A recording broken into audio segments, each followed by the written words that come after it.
So, I'm sure a lot of you guys know by now that publishers in the last couple of years have started weaseling their way into the development cycle of video games in order to try and push for a bit more profit. We've seen it a lot with the Halo series as of late. 343 and Microsoft have been a little too close, and it seems that Microsoft have been poking their nose in, making little development changes and things like that, add microtransactions or change the story around here because we want to use Cortana for our own brand, that sort of thing. And I've got to say, it's a pretty egregious practice. Let the developers have their creative freedom. I mean, one of the reasons Bungie went with Microsoft in the first place was that they were completely separate from the rest of the company. They didn't want to be in sort of cubicle offices like every other worker at Microsoft. They wanted their separate building, separate security, and only a couple of people from the Microsoft side of things were actually allowed in the building.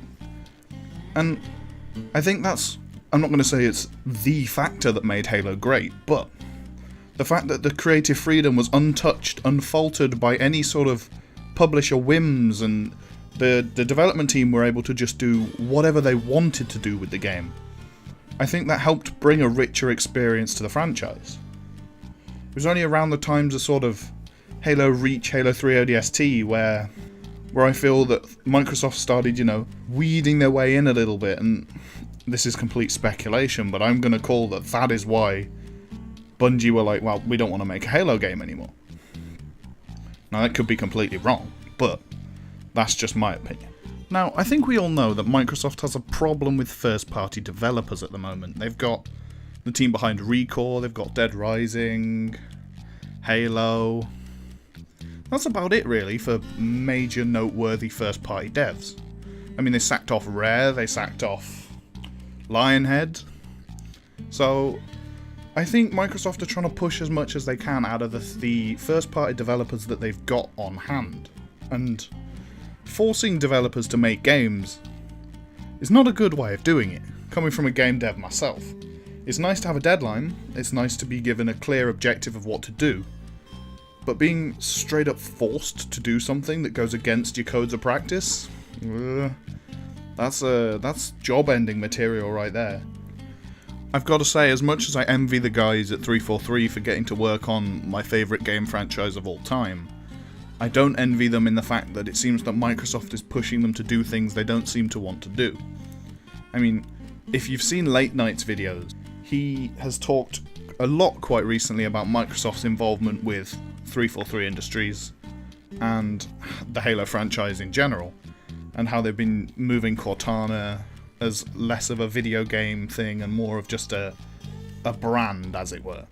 I mean, I'd call it stealing, but, you can't steal from yourself. I just wish that there was a bit more effort and focus put into the video game divisions, because at this point it looks like Xbox is going to die. A lot of people have said it post E3, that Xbox is being slowly killed off. And I can sort of understand that, but rather than it being Xbox that's killed off, it's the developers that are being killed off. I know I said a couple of weeks ago about there being a video game crash. I reckon there'll be another one soon. And everything just seems to look like it's heading that way. There are a few shining lights in this sort of wasteland of generic video game content. Things like We Happy Few, if you saw that at E3, that looked awesome. But it just looks like the industry's starting to fall apart, and I can't say I'm happy about it. I mean, I would say microtransactions are the thing that are causing this, but I can understand developers wanting to get revenue out of games they've already made. And people will buy them, so, to the people that buy them, please stop. Like, microtransactions, at least paid microtransactions, are not a good thing. In-game currency microtransactions? Sure, that's fine with me. You get, the credit system from Reach and you can buy rec packs with those? Sure.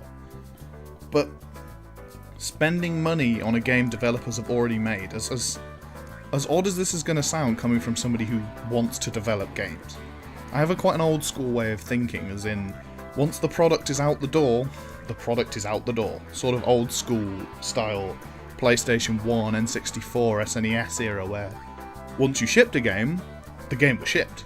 That was it. If there was something wrong with it, there was something wrong with it, and you'd have to face the consequences.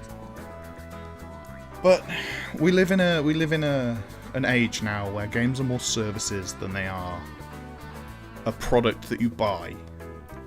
And I think this has made developers, instead of looking at the initial say profit or the initial sales, they think, what can we do after selling them the game to try and get a little more money out of them? I'm not saying it's a terrible practice, because if you were talking a free-to-play game, provided it's not, and I dislike this term, provided it's not pay to win, and when I say pay to win, I mean where the game is impossible to complete without paying in a reasonable time, because I know a lot of mobile games do this. They make you wait like a week for something that, you know, you can skip it for 59 pence. It's those sorts of things that I feel are killing the industry. And I would love to say that publishers shouldn't get involved with the studios making the games for them. Do what they did in the days of old. Publish the games. If you like the game, send it out to people. Let's take games from being more of a profit-driven system, a profit-driven business, if you'd like. Let's take games back to what they should be. Fun. I know games are a lot of games can still be fun these days, but when you just look behind the scenes at things, it seems that people are more interested in the money in video games now rather than the games being produced. And it hurts. It was the same thing in the video game crash of '83. Sorry, I got it wrong last time I mentioned it. I said 86, it was actually 83, I'm sorry about that, I was recording in a rush. But I feel it's going to happen again. And judging by especially the console cycles now, PC gaming, sure, PCs, you upgrade that whenever you like. If you can't play a game, you want to upgrade. That's not a hardware sort of like let's make our games a bit more taxing so people have to go buy new hardware, because game devs don't get a share of hardware sales. Whereas with consoles, with this Scorpio, I can see this in the PS4 Neo or 4K or whatever's happening. I can see, they say they're going to be like, but we're going to make sure everything runs. But how toned down will the experience be? How toned down will the games look? Will they look as good as the one on the next gen system? No, of course not. Will they run as well as the game on the next gen system? No. Will they have the same content? Maybe, but I don't know. Think like the Twilight Princess Wii U GameCube thing. Same game, arguably same experience, but from a technical level, there wasn't a great deal of point in buying the GameCube one if you owned a Wii. I've also heard inklings and rumours. Now, again, this is just a rumour, I haven't researched this at all. But I've heard that it's been said that there will be Scorpio exclusive games. Now, obviously Sony might take a different approach to this and make sure everything is exactly the same on either console, but then why would you buy the more expensive console? But if there are games that are exclusive to one console within a generation, because I mean it's not a new generation of console, it's still an Xbox One, and it's going to cause some major problems for the gaming industry. You're going to have divided communities. I mean, I'm going to pull the Halo Clan community as an example here, right? And a lot of the Clan community still plays on Halo Reach because they don't want to move over to the Xbox One. It doesn't make a lot of sense because, you know, Microsoft are like, oh yeah, let's push them to the Xbox One, you know. Look, you can play Reach on the Xbox One. But a lot of them aren't doing it. A lot of them are staying on Reach, and it's divided the Clan community into two. There's the community that plays on Reach, and the community that plays on Halo 5.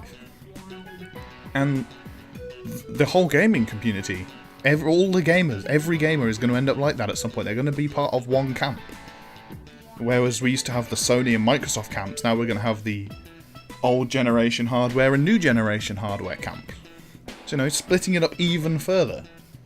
And at least as far as multiplayer games go, to me, multiplayer games are about community.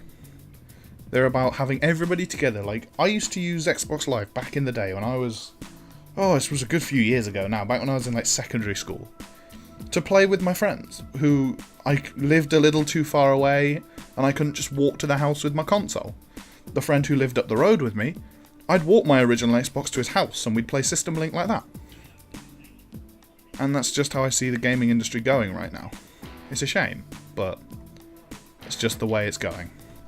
If you enjoyed this video, don't forget to leave a like, and remember, stay classy.